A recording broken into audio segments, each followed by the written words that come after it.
Hello friends, मैं doctor Komal Bahl. Welcome to my YouTube channel. दोस्तों, इस एपिसोड में हम लोग पढ़ेंगे लास्ट 10 ईयर्स के most important selective questions. Around 50 to 100 के बीच में मैं क्वेश्चंस आपके साथ शेयर करूंगी एंड ये ऑब्जेक्टिव टाइप क्वेश्चंस है। मैं इसीलिए आपको 4 ऑप्शंस जो है नहीं बताऊंगी, डायरेक्ट क्वेश्चन एंड आंसर बताऊंगी, जिससे आपका टाइम वेस्ट ना हो एंड कम टाइम में मोस्ट इंपॉर्टेंट जो क्वेश्चंस हैं आपको पता चल जाए। इस वीडियो को 2 से 3 बार देखिए ताकि ये इंपॉर्टेंट क्वेश्चंस आपको लर्न हो जाए, क्योंकि ये एक ही बार लर्न होने वाले क्वेश्चंस नहीं हैं। तो दोस्तों, चलिए स्टार्ट करते हैं। स्टार्ट करने से पहले मैं रिक्वेस्ट करती हूँ, हमारे यूट्यूब चैनल को सब्सक्राइब कर दीजिए, बेल आइकन बटन दबा दीजिए, ताकि हमारे वीडियोस के लेक्चर्स जो हैं आपको उसका नोटिफिकेशन आपके फ़ोन पर डेली मिलता रहे। क्योंकि हम लोग जो है पूरा मेन कोर्स, पूरा BMS सिलेबस कवर कर रहे हैं अपने यूट्यूब चैनल पर एंड साथ ही साथ आपके साथ मेन जो मोस्ट इम्पॉर्टेंट क्वेश्चंस हैं लास्ट 10 ईयर्स के, वो भी शेयर करते जा रहे हैं। तो ये सीरीज़ नंबर 11 यानी कि पेपर 11 है, लास्ट 10 ईयर्स क्वेश्चन। पहला क्वेश्चन ये है कि जो हैगर्स साइन होता है प्रेगनेंसी में, वो कब पता चलता है। हैगर्स साइन का जो टाइमिंग है वो है 1 to 2 week. Second is vitamin K जो है वो फैट सॉल्युबल विटामिन है। एंड एंटी स्टेरिलिटी विटामिन किसको बोलते हैं? विटामिन डी को। Incubation period of yellow fever क्या है? 12 to 14 डेज। मेगैलोब्लास्टिक एनीमिया में कौन से विटामिन की डेफिशिएंसी होती है? विटामिन B12 की। Bell's palsy is 7th cranial nerve जो है उसमें इन्वॉल्व होती है बेल्स पैल्सी में। एंड स्टरलाइजेशन ऑफ मिल्क के लिए कौन सा मेथड बताया गया था? हॉल्टर्स मेथड। पहले अब मतलब प्यूरिफिकेशन ऑफ वाटर किससे होती है? क्लोरीनेशन से। एंड पुअर मेंस मीट, गरीबों का मीट जो है वो किसको कहा जाता है? मीट इन द सेंस कि गरीबों के लिए जो हाई प्रोटीन डाइट है वो क्या होती है? Poor men's meat is pulses. And safest animal food क्या है? फिशेस। एंड इसके बाद नेक्स्ट है weight lost in first week in neonate. First week में कितना वेट लॉस्ट होता है न्यूनेट में? 10%। जीरोफ्थैल्मिया कौन से विटामिन की डेफिशिएंसी से होता है? विटामिन ए की। एंटी कैंसरस एल्कलॉइड टैक्सोल किसको बोला गया है? स्थॉर्नियक। ये क्वेश्चन आपको इतना समझ नहीं आएगा। नेक्स्ट है कि जो हिपैटिक बाइल होता है वो एसिडिक होता है कि एल्कलाइन होता है, कि बोथ है कि नथिंग? तो ये है एल्कलाइन। MI यानी कि मायोकार्डियल इन्फार्क्शन में क्या होता है? T wave inversion. ठीक है, वैसे ST एलिवेशन भी होता है इसमें। और पोलियो वायरस जो होता है वो क्या करता है? लोअर मोटर न्यूरॉन लीशन कर देता है, वो लोअर मोटर न्यूरॉन्स को इफेक्ट करता है, बस इतना याद रखिए। एंड ये देखिए, इस पेपर में भी टेटनस के रिलेटेड वही क्वेश्चन पूछा गया है। ये 3rd टाइम आया है क्वेश्चन कि risus sardonicus, it is for tetanus. ठीक है। एंड नेक्स्ट इज ओवरी की लेंथ कितनी होती है? 4 सेंटीमीटर। कॉप्लिक स्पॉट्स बहुत इंपॉर्टेंट क्वेश्चन है ये। किस में होता है कॉप्लिक स्पॉट? ये कॉप्लिक स्पॉट्स जो है मीजल्स में होते हैं। ये ओरल कैविटी के अंदर जो स्पॉट्स होते हैं, that is Koplik spots, that occurs in measles. Small pox क्या है? एयरबोर्न डिजीज़ है।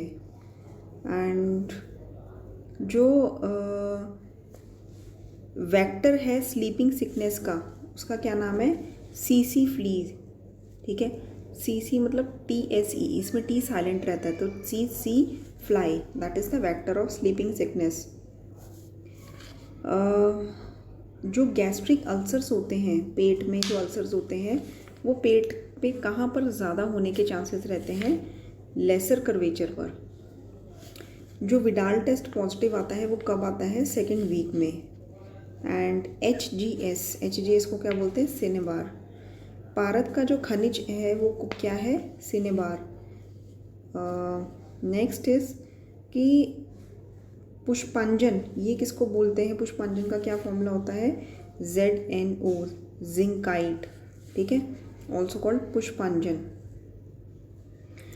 एनीमिया कौन से वॉर्म इन्फेस्टेशन के कारण होता है? हुक वॉर्म के कारण। पल्मोनरी हाइपरट्रॉफी क्यों होती है? Due to right ventricular hypertrophy. औषध आहार द्रव्य का वर्गीकरण का वर्णन किसने दिया था? आचार्य चक्रपाणी ने। निबंध संग्रह किसने लिखा था? डलहन ने। ठीक है। आयरन पायराइट को क्या बोलते हैं? विमल। एंड जो प्रवाल है कौन से ग्रह के रिलेटेड होता है? मंगल ग्रह के रिलेटेड। रक्त हरणाम श्रेष्ठम क्या है? ये वेरी इंपॉर्टेंट क्वेश्चन, कई बार आ चुका है। वासा। वासा इज सॉरी, इसका पूरा क्या है? रक्त पित्त हरणाम श्रेष्ठम, दैट इज वासा। रिकेट्स में क्या कमी रहती है? कैल्शियम की। एंड अर्ली प्रेगनेंसी मतलब कौन से वीक तक मानी जाती है? 12 वीक्स तक। इसके बाद है जो हीरा है, डायमंड, वो क्या है? वो कार्बन का योग है, कार्बोनिक यौगिक। एंड जो नेक्स्ट इज जो पाताल यंत्र है, इसका प्रयोग किसके लिए होता है? तैल निष्काशनार्थ। नाग चूर्णोदक से इसका शोधन किया जाता है। ठीक है। नेक्स्ट क्वेश्चन इज जो नीलम है, नीलम के कितने भेद होते हैं? 2। नीलम के 2 भेद होते हैं। एंड नेक्स्ट इज कि जो रसेंद्र मंगल है, ये किसने लिखी थी? नागार्जुन ने। एंड PB304 क्या है? नाग सिंदूर। ठीक है।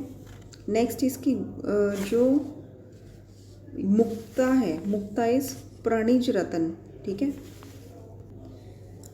इसके बाद है मून स्टोन, किसको बोलते हैं? मुक्ता को, और इसी को प्रणिज रत्न भी बोलते हैं। द्रव्य गुण सूत्रम किसने लिखी है? प्रियव्रत शर्मा ने, PV शर्मा। एंड पंचमूल किसने बताया है? आचार्य चरक ने। जो प्रथम चरकोक्त प्रथम ब्रह्म रसायन है, उसमें क्या पड़ता है? पंचमूल। 10 मूल औषधियाँ किस में आती हैं? शोधर महाकषाय में। आहार निद्रा ब्रह्मचर्य क्या है? त्रय उपस्तंभ। मेदा महावेदा, इसका जो प्रतिनिधि द्रव्य है दैट इज कॉल्ड वरी। ठीक है। एंड रक्त पित्त में अग्निकर्म निषेध होता है, कॉमन सेंस है। ठीक है, पता ही है। बंध्या के कितने भेद होते हैं? अकॉर्डिंग टू आचार्य हारित 6 भेद होते हैं। नेक्स्ट इसकी चरक संहिता जो है उसमें कितने स्थान हैं? 8 स्थान। सूत्र स्थान में कितने अध्याय हैं? 30 अध्याय। और चरक सूत्र औद्भिद द्रव्य का वर्णन किसमें? चरक सूत्र 1 में। शोथ में क्षार निषेध है। स्वेदन के 8 भेद हैं अकॉर्डिंग टू काश्यप। संवर्धन घृत किसने इसका वर्णन किया है? काश्यप जी ने। और आगंतुक जो है वो अर्श का भेद नहीं है। ठीक है। अष्टमहागध, ये जो है अष्टमहागध अश्वरी को बोला गया है। अश्वरी इज अष्टमहागध अकॉर्डिंग टू आचार्य सुश्रुत। शूक जीवा आकृति, ये किस में मिलता है हमें? पित्तज अश्वरी में। दिवा स्वप्न जो है हितकर है कौन सी ऋतु में? ग्रीष्म ऋतु में। दिन में सोना चाहिए, बाकी ऋतुओं में हितकर नहीं है। डियोडनल अल्सर में कौन सा टेस्ट क्या किया जाता है? Barium meal test. रक्त चतुर्थ दोष है।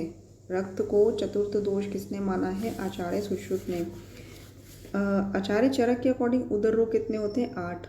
सिरा स्नायु जो है वो पित्रज भाव है। ठीक है। सिरा स्नायु इज पित्रज भाव। और लेखन कर्म किस में किया जाता है? रोहिणी में। तो क्वेश्चन ऐसा आया हुआ था कि रोहिणी में कौन सा कर्म किया जाता है? लेखन कर्म, याद रखिए। बालवर्ती निर्दिष्ट, ये शिरोगत व्रण में है। ठीक है। जो बालवर्ती है निर्दिष्ट है इन शिरोगत व्रण। कल्याणक घृत उन्माद में प्रयोग होता है। सर्पी गुड़ शतशील में प्रयोग होता है, ये कॉमन क्वेश्चन है। एंड वरुण आदि घृत जो है कफच अश्मरी में इसका प्रयोग नहीं होता है।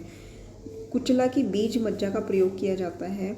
और पिंडितक में वमन का प्रयोग होता है। तमक श्वास, पक्षाघात, उदर रोग, इसमें विरेचन का प्रयोग किया जाता है। सरंसन क्या है? सरंसन विरेचन का भेद है, जैसे अनुलोमन, सरंसन, रेचन, भेदन, ये 4 भेद होते हैं, उसमें सरंसन एक भेद है। मतलब कि ऐसा लेग्जेटिव जो चिपके हुए मल को पेट से बाहर निकाल दे। पक्व अपक्व दोनों, कोई भी कंडीशन में। सिर्फ एक अनुलोमन होता है विरेचन का भेद, जिसमें ऐसे लेग्जेटिव्स होते हैं जो मल को पक्व करके पकाकर फिर बाहर निकालते हैं। ठीक है। एंड उसमें अनुलोमन में श्रेष्ठ क्या है? हरित की। यम दृष्टा काल कितने दिन का माना गया है? 16 दिन का। ठीक है। काश्यप ने बालक परीक्षा हेतु 9 सार बताए हैं। और इसके बाद है, सुन लीजिए, चरक के जो पूरक हैं वो कौन है? आचार्य दृढ़बल। अग्निवेश के गुरु जो हैं पुनर्वसु आत्रेय। ठीक है, तो दोस्तों आज के लिए इतना ही। और आई थिंक आपको ये एपिसोड, आई जस्ट होप कि यूज़फुल लगा हो। ऐसे एपिसोड्स मैं लाती रहूँगी एंड इसको ध्यान से सुनिए। और अगर आपको चरक वॉल्यूम 1 पर पीडीएफ चाहिए, एमसीक्यूज़ पीडीएफ, हमने एक एक चैप्टर में से अलग अलग क्वेश्चंस निकाले हुए हैं और सेपरेट करके एक पीडीएफ बनाया है ई बुकलेट की फॉर्म में। अगर आपको वो चाहिए तो आप कमेंट बॉक्स में कमेंट करिए, 200 रुपये में हम आपको वो पीडीएफ दे देंगे। And thank you so much for watching the video. मिलते हैं जल्दी अपने नेक्स्ट एपिसोड में।